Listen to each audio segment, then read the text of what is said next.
Hello, ആ നീ എവിടെയല്ലേ? ഞാൻ ഇറങ്ങി. ഇല്ല, ആ ജംഗ്ഷനിലേക്ക് നിൽക്കാനാ? ഓക്കെ.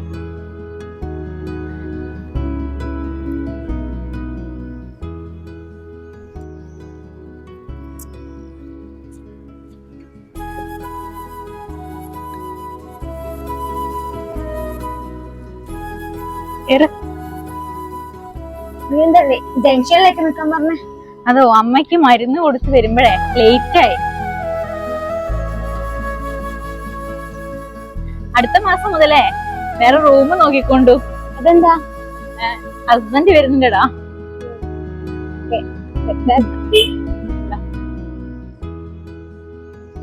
ഭയങ്കര വെയില്.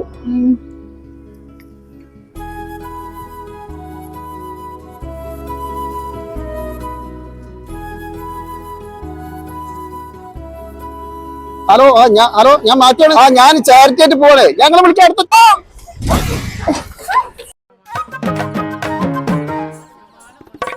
എന്താ പറ്റി മക്കള്?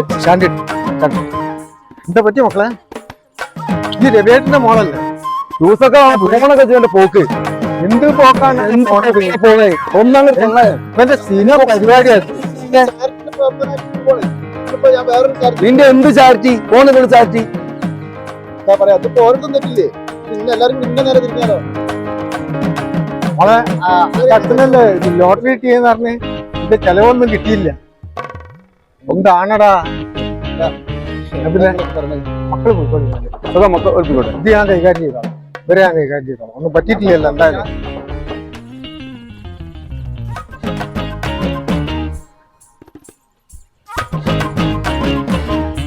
നോക്കി പോണാ? എവിടെ നോക്കില്ല? എന്തായാലും നാട്ടുകാര് വന്നോണ്ട് ഇവിടെ കഴിച്ചില്ലായി. ഞാനൊന്ന് അച്ഛനെ വിളിക്കും. അല്ല രവിയേട്ടാ, ലോട്ടറി അടിച്ച കാര്യമൊന്നും നമ്മളോടൊന്നും പറഞ്ഞിട്ടില്ലല്ലോ. ആ, അടുത്ത മാസം ശമ്പളം ചോദിച്ചിട്ടിങ്ങ് വാ. കള്ള് കുടിച്ച് നശിപ്പിക്കാനാണെങ്കിൽ ഒരു 5 പൈസ ഞാൻ തരില്ല. ആ എന്നാ ശരി.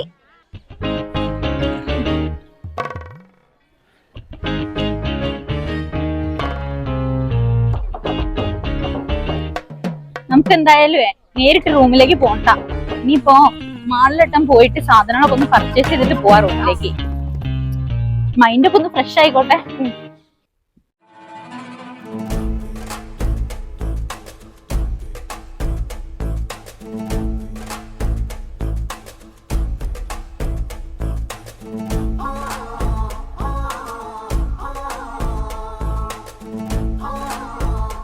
വണ്ടി തട്ടിയ ആളാണോ അത്?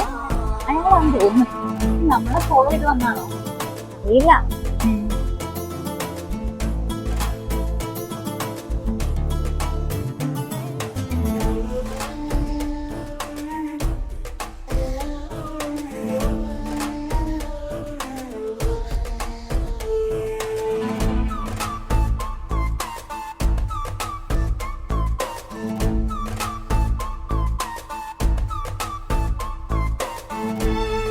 അയാൾ നമ്മളെ തന്നെ തരുന്നുണ്ടോ?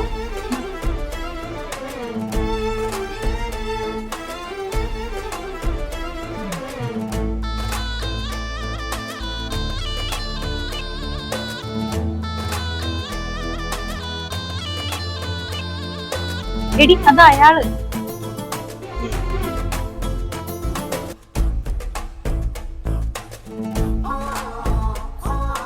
നല്ല ഇതില്ലേ കളറ്? വൈറ്റ്, നല്ല വൈറ്റ് അല്ലേ? അടിപൊളിയാണ്.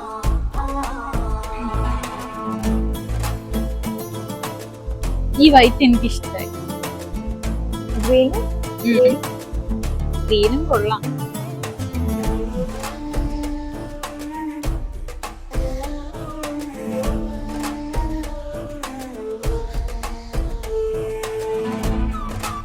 എടി, ഇത് അയാളുടെ ഉദ്ദേശം. നമുക്ക് ആളില്ലാത്ത സ്ഥലത്ത് നേരം സംസാരിക്കാം.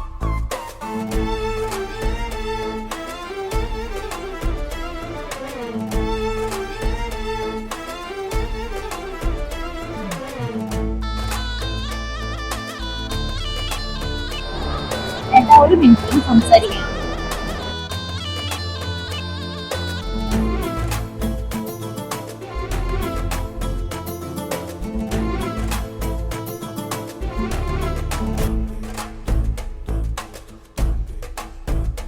എന്താ നിങ്ങളുടെ ഉദ്ദേശം? കുറെ നേരമല്ല ഞങ്ങളെ ഫോളോ ചെയ്യുന്നു. ഇനി ഞങ്ങളെ ഫോളോ ചെയ്യരുത്. ഫോളോ ചെയ്താൽ ഞങ്ങള് നാട്ടുകാരെ കൂട്ടി പ്രശ്നമാണ്. തന്റെ സൂക്കടൊക്കെ ഞങ്ങൾക്ക് മനസ്സിലായി. ഇനി മേരി ഞങ്ങളെ എന്തെങ്കിലും തരത്തിൽ ബുദ്ധിമുട്ടാം. ഇവിടെ ഞങ്ങൾ വിളിച്ചിരുത്തി സംസാരിച്ചത് ഞങ്ങളുടെ മാന്യത കൊണ്ട്. പഠിക്കുക.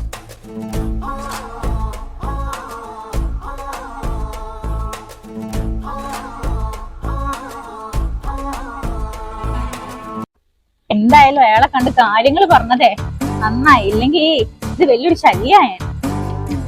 ഒരു മാസം ഇവിടെ ഇല്ലാത്തത് കാണാൻ. എന്തായാലേ ഈ ക്ലീനിങ് ഒക്കെ കുറച്ച് സമയം എടുക്കും. നമുക്ക് ഈ അൺപാക്ക് ചെയ്തിട്ട് മതി ക്ലീനിങ് ഒക്കെ.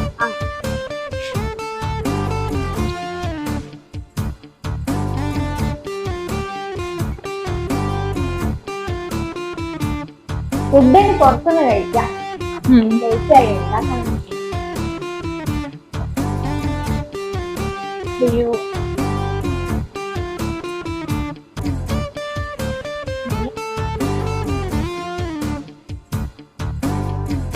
ഇനി നാളെ മുതൽ ഓഫീസിൽ പോകണ്ടേ? നാളെ അല്ലേ നമ്മുടെ ഫയൽ സബ്മിറ്റ് ചെയ്യണ്ടേ?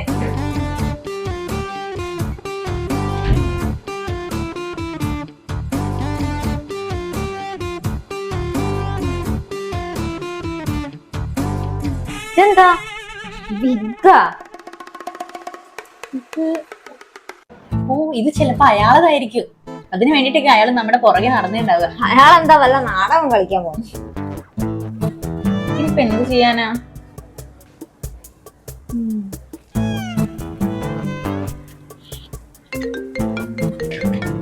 ആരാടി?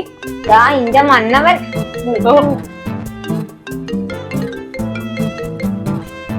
ഹലോ. ഹലോ ഏട്ടാ. ഓ എത്തി. ഓ നാട്ടിൽ പോയിട്ടെന്താ? വർക്കിന്റെ പ്രഷർ ഉള്ളത് കൊണ്ട് അങ്ങോട്ട് എൻജോയ് ചെയ്യാൻ പറ്റില്ല.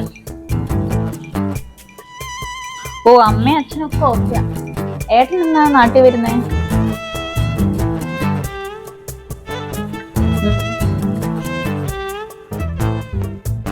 ആണോ? ആണ്. എന്നാ പിന്നെ ഞാന് കണ്ടിട്ട് വിളിക്കാം. ഓക്കെ ശരി. എടി നീ എന്നാ ന്യൂസ് ചാനലൊന്ന് വെച്ചേ ഫോണില്. ഏട്ടന്റെ ഇന്റർവ്യൂ ഉണ്ടല്ലോ. ഫോൺ വാങ്ങി വെച്ചതിന്റെ പേരിൽ അധ്യാപകന് നേരെ കൊലവിളിയുമായി പ്ലസ് 2 വിദ്യാർത്ഥി. പാലക്കാടാണ് സംഭവം. ഇപ്പോൾ കിട്ടിയൊരു ദുഃഖകരമായ വാർത്തയിലേക്ക്. പ്രമുഖനും യൂട്യൂബറും ചാരിറ്റി പ്രവർത്തകനുമായ മാത്യു അഞ്ചേരി വാഹനയാത്രയ്ക്കിടയിൽ ഹൃദയാഘാതം മൂലം അമ്മയെ വിട്ടു വാങ്ങി. ഇപ്പോൾ തത്സമയം നമ്മളോടൊപ്പം RK മേനോൻ ചേരുന്നുണ്ട്. RK മേനോൻ, മാത്യുവിന്റെ മരണം വളരെ ഞെട്ടലോട് കൂടിയാണ് ഞാൻ ശ്രമിച്ചത്. ഒരു ചാരിറ്റിക്ക് വേണ്ടി ഇത്രയും സമയം സ്പെൻഡ് ചെയ്യുന്ന ഒരാളെ ഞാൻ ആദ്യമായിട്ടാണ് കാണുന്നത്. കഴിഞ്ഞ ആഴ്ച അനഘമോളുടെ ചികിത്സാർത്ഥം അദ്ദേഹം ഇവിടെ വന്നിരുന്നു. ഞാൻ ലേറ്റ് ആവും എന്ന് പറഞ്ഞിട്ട് കൂടി അദ്ദേഹം മണിക്കൂറുകളോളമാണ് എന്നെ ഇവിടെ കാത്തു നിന്നത്.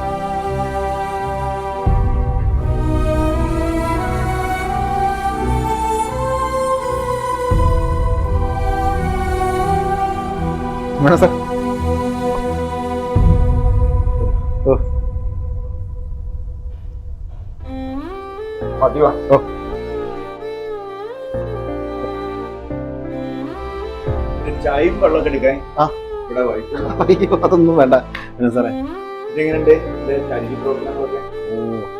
കുഴപ്പമില്ല സാറേ. പിന്നെ സാറിന് അറിയാലോ എല്ലാം തുടങ്ങി വെക്കാനല്ല, പക്ഷെ അത് കൊണ്ട് നടക്കാനാണ്. പിന്നെ മേനോൻ സാറിനെ പോലുള്ള ആളുകളുള്ളതുകൊണ്ടാണ് ഞങ്ങളുടെ ഈ ചാരിറ്റി ഒക്കെ മുന്നോട്ട് പോകുന്നത്. യൂട്യൂബിലെ ഓരോ പ്രവർത്തനങ്ങളും കാണാറുണ്ട്. ചെക്കിന് മാത്രമായിട്ട് ഇങ്ങോട്ട് വരേണ്ട ആവശ്യമില്ലായിരുന്നു. ഹലോ ഒന്നുമില്ല, അതൊന്നും ഉണ്ടല്ല.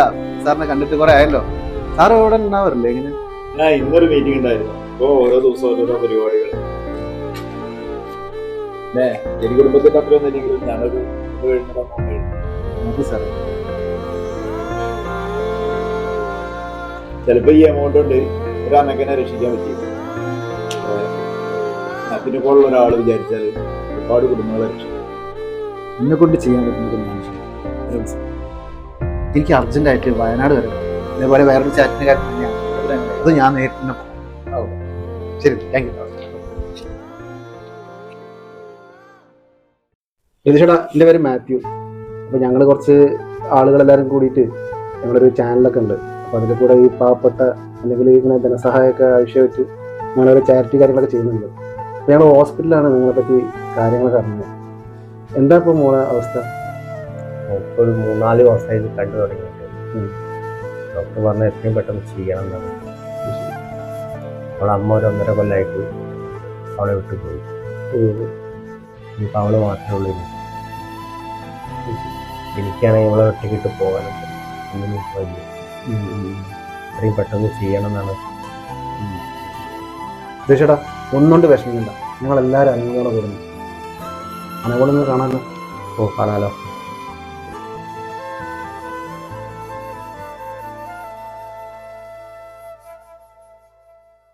എന്താണ് അനഘ മോളെ? നിങ്ങളൊക്കെ കൂടെ ഉണ്ട് കേട്ടോ. കഞ്ഞി കുടിച്ചോ? ഭക്ഷണമൊക്കെ കഴിച്ചില്ലേ? ഉഷാറല്ലേ? നിങ്ങൾക്ക് നല്ല അടിപൊളിയായിട്ട് സ്കൂളിലൊക്കെ പോകണ്ടേ? Very good. ഹോസ്പിറ്റലൊക്കെ പോയ എന്റെ മുടി പോവില്ലേ? ആര് പറഞ്ഞതൊക്കെ? എന്റെ കൂടെ പഠിക്കുന്ന കുട്ടികള്. ഏയ്, അതൊക്കെ നിന്നെ വെറുതെ പേടിപ്പിക്കാൻ വേണ്ടി പറയുന്നതല്ലേ. അങ്ങനൊന്നുമില്ല കേട്ടോ. ഒന്നും ഓർത്ത് മോളെ വിഷമിക്കുന്ന ഒക്കെ നന്നായി വരും കേട്ടോ. ഞങ്ങൾ പോട്ടെ കേട്ടോ. എന്നാല് ഒക്കെ ശരിയാവും കേട്ടോ.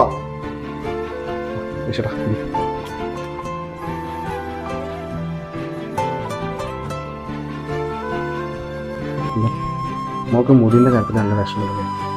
അവളോട് സ്കൂളിൽ നിന്ന് ആരൊക്കെ കുട്ടികൾ പറഞ്ഞിട്ടുണ്ട്. സാരി മോടാന്ന് പറഞ്ഞ് ഇതാക്കണ്ട. ഞാനേ മോക്കളൊരു വീക്ക് കൊണ്ടുവന്നു. ഞാൻ കേട്ടോ. വഴി മനസ്സിലായില്ലേ? നമ്മുടെ ആ മണ്ണിട്ട റോഡിൽ നിന്ന് കയറിയിട്ട് ഒരു കോൺക്രീറ്റ് ഇട്ട റോഡുണ്ട്. അവിടെ തന്നെ ഞാൻ വെയിറ്റ് ചെയ്യുന്നത്. ആ കണ്ടു കണ്ടു കണ്ടു കണ്ടു.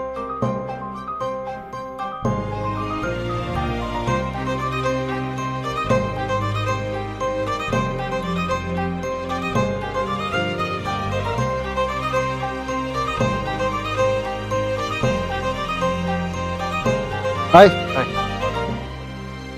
ഓ, തിരുവനന്തപുരത്ത് ഒരു ലോങ് ട്രിപ്പ് അടിച്ച് വരിക. സാറ് വരുമ്പോ ഇവിടെ വഴി കാണാൻ ബുദ്ധിമുട്ടിട്ടില്ല? വഴി കുറച്ചൊരു ബുദ്ധിമുട്ട്. ഇപ്പൊ അവിടേക്ക് നന്നാക്കി വരുന്നുള്ളൂ, നോക്കിയിട്ട് വരുന്നുള്ളൂ. സാറ് പറഞ്ഞ ഒരു 15 വയസ്സുള്ള കുട്ടിയൊക്കെ അല്ലേ, അവർക്ക് ആ ഒരു ഇതിലാണ് ഞാൻ ഉണ്ടാക്കിയത്. 15 വയസ്സിലെ ഓക്കെ എന്തെങ്കിലും മാറ്റം ഉണ്ടെങ്കിലും ചെയ്യാം. ഓ, പിന്നെ ഞാൻ പറഞ്ഞല്ലോ ഇത് ഒരു ലെങ്ത് ഒക്കെ വേണേൽ കട്ട് ചെയ്യാൻ പറ്റും. ആണോ? മതി. എന്താ പറയുക, എനിക്കറിയാലോ, ഞാനിപ്പോ ഇത് നമ്മള് ഇന്നൊന്നല്ലേ തുടങ്ങിയല്ലോ. അപ്പൊ ഇതെന്ന് പറഞ്ഞു കഴിഞ്ഞാൽ ആ കുട്ടിയുടെ ഒരു മാനസികാവസ്ഥ എങ്ങനെയാണ്, ആ കുട്ടിക്ക് മുടിയുടെ ഒക്കെ അങ്ങനെ ഒരു തളർത്തുണ്ടല്ലോ. അപ്പൊ അതിനു വേണ്ടി എന്തായാലും വലിയൊരു ഉപകാരമാണ്. പിന്നെ സാറ് ഇങ്ങനെ ചെയ്യുന്നതിനോട് ഞാൻ പറയാണ്, എന്റെ വീടിനടുത്തൊരു കുട്ടിയുണ്ട്. കുട്ടിക്ക് കണ്ണ് കാണില്ല ചെറുപ്പം മുതലേ. പക്ഷെ ഇപ്പൊ ഒരു കണ്ണ് ഡോണർ വെട്ടിയിട്ടുണ്ട്. ഒരു ഓപ്പറേഷൻ പൈസ പാവപ്പെട്ട ഒരു കുടുംബമാണ്. അവരൊന്ന് സഹായിക്കാൻ പറ്റുമോ? പിന്നെന്താ, തീർച്ചയായും നമ്മൾ ഇതിനു വേണ്ടിട്ട് തന്നെ നടക്കുന്നത്. അടുത്ത മാസം 20-ാം തീയതിയാണ് ഓപ്പറേഷൻ പറഞ്ഞത്. അടുത്ത മാസം കോൺട്രാസ്റ്റിൽ വെച്ചിട്ടാണ്. അങ്ങനെയാണെങ്കിൽ ഇത് ഞാൻ എത്രയും പെട്ടെന്ന് തീർത്തിട്ട് ഇതിന്റെ കാര്യങ്ങളൊന്നും കഴിഞ്ഞിട്ട് അടുത്ത് ഞാൻ ഇവിടെ വരാം. ഇത് കഴിഞ്ഞ് വരുമ്പോൾ ഞാൻ എന്തായാലും വിളിക്കാം. ശരി, താങ്ക് യു. പിന്നെ സാറേ, ഞാൻ അവർക്ക് നമ്പർ കൊടുത്തിട്ടുണ്ട്. സാറെ വിളിക്കാതിരിക്കാം. വിളിക്കോ? ശരി ശരി, ഞാൻ നോക്കാം. കാര്യം ഞങ്ങടാ, ഞാൻ വീട്ടിലേക്ക് പോകാം സാറ്. എനിക്ക് ഞാൻ പറഞ്ഞേ ഇവിടെ പോണം. ഇത് കൊടുത്തിട്ട് വേണം എനിക്ക്. ഞാൻ കഴിഞ്ഞിട്ട് വിളിക്കാം. Okay, thank you.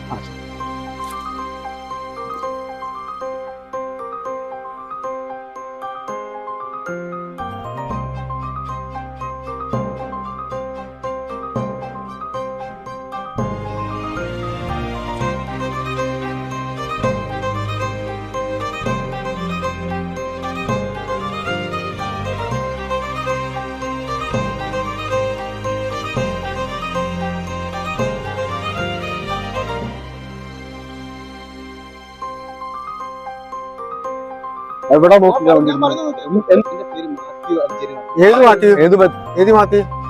ഞാനൊരു എന്താ പറയാ, ഒരു ഇവന്റെ സ്ഥിരം പരിപാടിയാക്കി ഞാൻ പല പ്രാവശ്യം ചാരിറ്റി ഒക്കെ നടത്തുന്ന നിങ്ങളൊന്ന് മനസ്സിലാക്കും. എന്ത് ചാരിറ്റി വേണ്ട പോയിക്കൂടെ സ്ഥലത്ത് പോവാണ്, എത്രയും പെട്ടെന്ന് അവിടെ എത്തണം.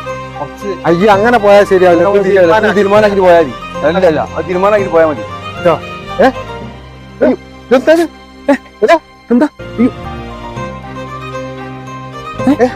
ഈ ഒരു വണ്ടി വിളിക്കും. വണ്ടി വിളി. എന്താ എന്താ എന്ത് പറ്റി? നീ ഒരു വണ്ടി വിളിക്കും. ചെല്ല് ചെല്ല് ചെല്ല്.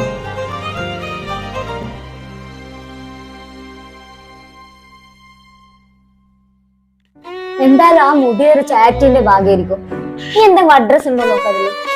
നീ അയാളെ പ്രൊഫൈൽ നോക്ക്. ന്യൂസിലുണ്ടായിരുന്ന അയാളെ പേര് പറഞ്ഞു, മാത്യു അഞ്ചേരി.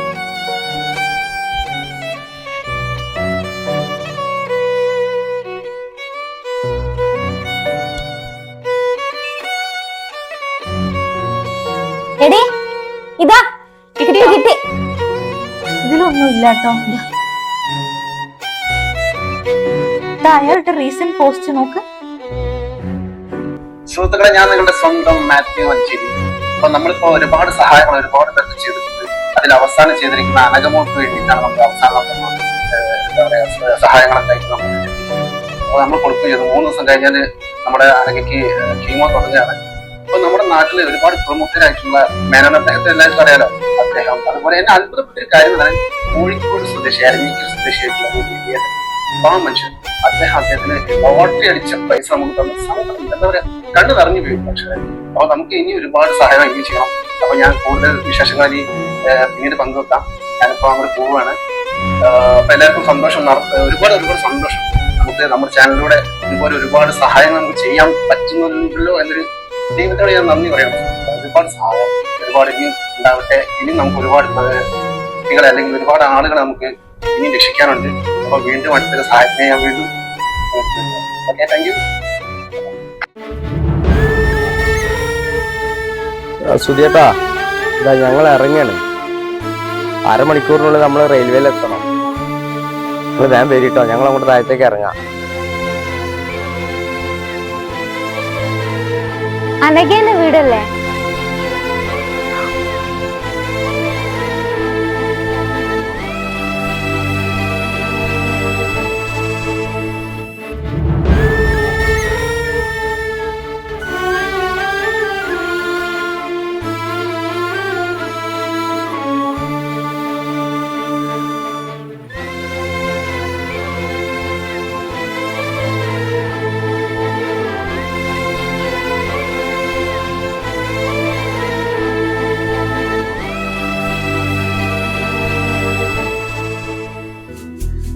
ഈ അനഘമോളെ പോലെ എത്രയോ കുട്ടികൾ അവരുടെ ജീവിതത്തിലേക്ക് വഴികാട്ടിയായി പലരുടെയും ജീവിതത്തിൽ നിങ്ങൾക്ക് ഒരു ദൂതനായി മാറാൻ കഴിയും.